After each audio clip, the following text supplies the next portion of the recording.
Esse é o Safe Source e nós vamos falar de uma tentativa de usar deepfake lá no Amazonas, lá em Manaus, para injuriar um político lá, já por conta das eleições agora, né, que tem em 2024. Ou seja, é o primeiro caso, a gente sabe que vai ter muito esse ano de eleições municipais, de caso de uso de deepfake, então esse vídeo também é um alerta para as pessoas, fiquem atentos, mensagens com uma voz de um político pode não ser verdade. Isso hoje em dia é muito facilmente reproduzível, né? Vamos entender esse caso aqui, porque a Polícia Federal pegou esse cara, descobriu quem foi que fez o deepfake dele de voz e conseguiu prender o pessoal.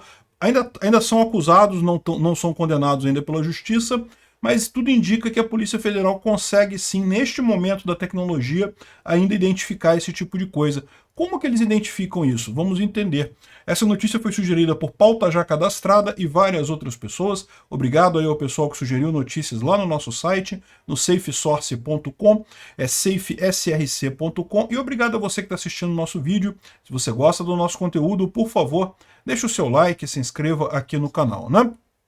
Pois bem, então a Polícia Federal fez recentemente uma operação para prender, né, ou para identificar informações dos suspeitos que usaram a inteligência artificial para criar um áudio e difamar o prefeito de Manaus. Então o que está acontecendo? É a primeira vez, deepfake não é uma tecnologia nova, é uma tecnologia que já existe há bastante tempo, mas está se aperfeiçoando cada vez mais. O que é o deepfake de voz? São sistemas como esse daqui do Falatron.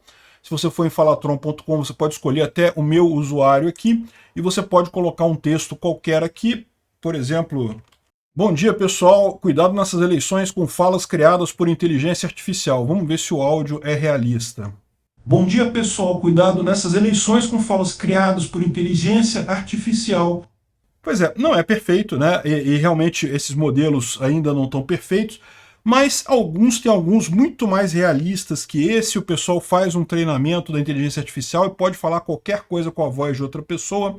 Muitas vezes eles incluem depois no áudio um som de fundo, alguma coisa para confundir, para ficar difícil de entender, de forma que parece que é uma coisa autêntica mesmo. Enfim, então isso já existe, já é comum, tem outros sistemas muito mais aperfeiçoados do que esse, que fica muito mais parecido com a voz da pessoa. É importante todo mundo ter em conta que pode ser uma voz fraudada, pode ser uma voz falsa, né? Certamente vai haver muito disso na eleição para prefeito esse ano. Por quê? Porque a eleição para prefeito é uma eleição muito mais dura, no final das contas, do que a eleição para presidente, para deputado federal e coisa e tal. A eleição nacional acaba sendo guiada no país inteiro. Numa cidade você consegue espalhar pelo WhatsApp ali um áudio do prefeito falando uma besteira. Isso pode ser extremamente danoso na campanha. Tomem cuidado com isso, né? Enfim, o que aconteceu aqui nesse caso? Lá em Manaus, houve no ano passado um protesto de professores que reclamaram em frente à prefeitura do não pagamento do abono do Fundo de Manutenção e Desenvolvimento da Educação e coisa e tal. O pessoal estava protestando contra isso daí, e no dia seguinte ao protesto, um áudio supostamente atribuído ao prefeito, no qual o mandatário falava insultos aos professores, né? Falava que os professores eram vagabundos, que querem dinheiro de mão beijada e não sei o que lá. Ou seja, era uma fala que é possível você imaginar que um prefeito falaria um negócio desse por trás dos panos, só que era falso. Não, o prefeito não falou aquilo foi liberado justamente no intuito de difamar o prefeito, né? E esse caso é um caso inédito, que foi identificado pela Polícia Federal, mas é possível que outros casos venham a acontecer nesse ano de eleição municipal. Então, o timbre de voz, a forma da pessoa falar, eles são recriados por meio da tecnologia, produzindo algo que o indivíduo nunca disse isso daí. Mas a grande dificuldade nisso daqui é justamente você identificar que a voz é falsa. Nem sempre é possível. Nesse caso aqui eles conseguiram identificar, no final das contas identificaram que não era do prefeito a voz, e daí eles foram atrás de quem primeiro liberou essas informações nas redes sociais, chegaram nos alvos da operação, que foram um designer, 3 empresas de publicidade e seus respectivos sócios, e 2 propagadores da notícia falsa. Ou seja, aparentemente foi algo realmente planejado. Essas empresas de publicidade criaram esse áudio e duas pessoas foram encarregadas de disparar isso na internet, né? Depois que você dispara isso na internet, como se uma pessoa copia de você e redispara aquilo, né, e dá o forward, né, naquela notícia, aí essa pessoa pode ter sido iludida achando que aquilo era verdade, ela não necessariamente cometeu um crime. Mas a primeira pessoa que pegou esse áudio e colocou na internet é possível que tivesse sim mancomunado com os criadores desse áudio. Então foi através disso que a polícia chegou a esse grupo que fez esse áudio falso. Mas a grande questão aqui é como que a Polícia Federal identificou que era um deepfake de voz, né, um deep voice, como alguns chamam, né? Porque a verdade é a seguinte, a voz fica muito parecida com a voz da pessoa, né? Um sistema de mais qualidade tem dificuldade em identificar isso daí. E de fato, existem sistemas como esse da Mobile que permitem você identificar um deepfake de voz.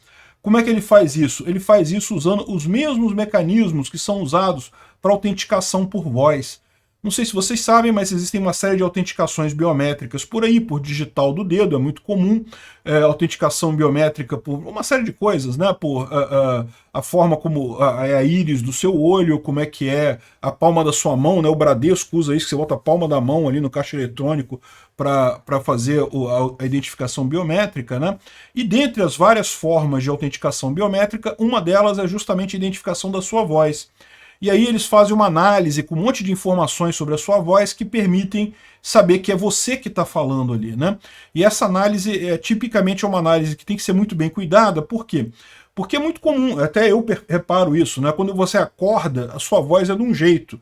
No final do dia, a sua voz já está de outro jeito, porque você já falou um monte durante o dia, o seu aparelho, como é que laringo, não sei qual é o termo médico para isso, o seu aparelho que produz voz aqui, né, a sua caixa vocal e as cordas vocais e não sei o que lá, já está cansado, já está desgastado um pouco ao longo do dia. Então, se você estiver gripado, você pode falar um pouco diferente. Mas a autenticação biométrica consegue identificar os padrões que são mais fundamentais na sua fala.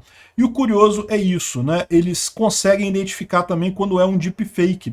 Eles têm que ter uma amostra da sua voz original, então você tem que falar uma série de coisas, como é a autenticação biométrica. Eu imagino que eles fizeram isso com o prefeito, capturaram a voz, pediram para o prefeito falar algumas coisas específicas, que é justamente para fazer a autenticação biométrica. Aí eles levantam uma série de padrões sobre a voz do prefeito e coisa e tal, e aí você consegue usar essa voz do deepfake, embora pra gente, você ouvindo a voz, pareça que é a voz do prefeito mesmo, não tenha distinção, é porque a gente não tem a capacidade de fazer análise, toda a análise espectrográfica que tem aqui, tem um monte de mecanismos aqui para identificar essas diferenças, esses detalhes, e daí o sistema consegue identificar que é uma voz falsa no final das contas. Tem outras coisas também, eles fazem análise espectral, fazem algoritmos de inteligência artificial para detectar isso, e também fazem por detecção de artefatos. O que acontece nesse caso?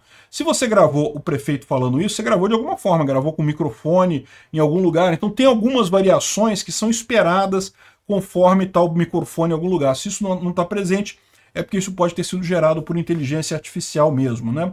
Enfim, então tem esse modelo que detecta, tem também o Wall-E, que é um outro modelo que também detecta essa deepfake, né, deepfake de voz. Então é bom o pessoal ficar esperto, porque sim, tem como identificar que é um deepfake. Agora, mesmo assim, isso é um problema. Por quê? Porque até a polícia identificar, decretar que é um deepfake, que é falso e coisa e tal, vai levar um tempo.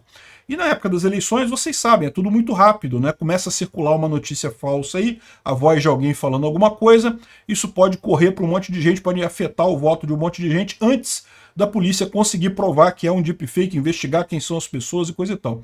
Então é fundamental as pessoas saberem que isso existe, né? No final das contas, é aquilo que eu falo, a gente vai chegar num ponto que esses algoritmos vão estar tão avançados, os algoritmos de fazer o deepfake, que nem a detecção vai ser possível. O que vai acontecer é que não vai ter nenhuma prova diferente de que aquilo ali é a pessoa mesmo falando, a menos que ela assuma que é, né? Enfim, é isso daí. Deepfake é um problema que está vindo aí com muita força. E eu não vejo solução, não. Muita gente fala assim, não temos que regulamentar, temos que impor pena. Vai adiantar o quê? Se chegou até aqui e gostou do conteúdo, clique no like e se inscreva no canal. Isso me ajuda a ganhar relevância no YouTube e levar o tema da segurança no desenvolvimento de software a mais pessoas. Obrigado. Considere também clicar no sininho e pedir para ser notificado dos novos vídeos. Caso queira sugerir uma notícia para falarmos aqui, é só ir no nosso site https://safesource.com, safesrc.com e clicar em sugerir uma pauta, colocar o link da notícia ali. Agradeço a todos que nos ajudam a fazer esse programa.